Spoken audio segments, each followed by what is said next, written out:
ये कनिया कतऽ छियै ये कनिया नी आओ न कनी की कहै छी माय कैला एते चिल्लाय छियै की कहते अगल बगल के आदमी ये अहाँ तो बुझबे नहीं करे छी हम कैला चिचियाई छियै से अहाँ एलियै पहले घर से बाहर।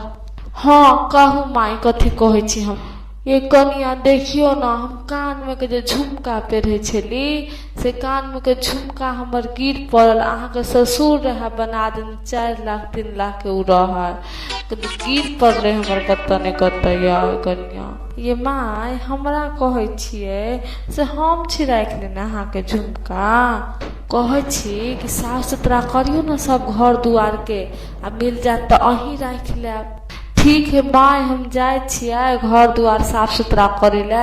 लेकिन मिलत ने हमरा तो हम राख ले माय अहाँ के नहीं देव। ये राजनगर वाली आई की बात है सुबह सुबह एते मेहनत कर रहल छियै आई कहियो तो देखली नहीं अहाँ के एते मेहनत करत जरूर कोनो बात राज है छिपल पीछे।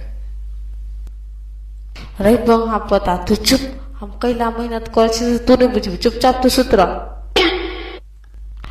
मिलल कन्या यार ई तो खाली इहा पूछे छथिन कि मिलल कन्या 3 गो रूम साफ सुथरा के लिए डांट पिठी हमर एक भगल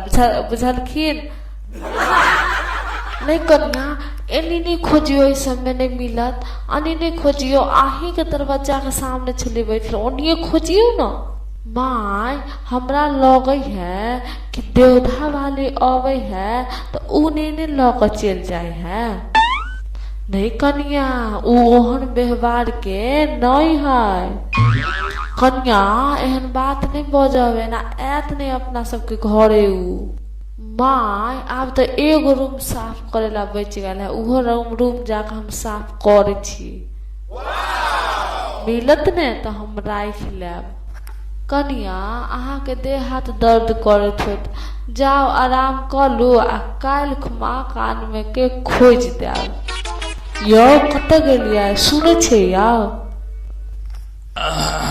बोलू की कहै छियै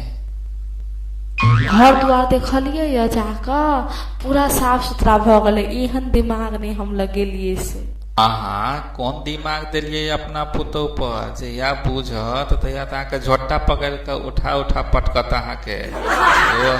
कनी बढ़िया से रहो घर में। देखियो अहाँ नहीं बुझलिया देखियो हम कौन दिमाग छलिए लगेने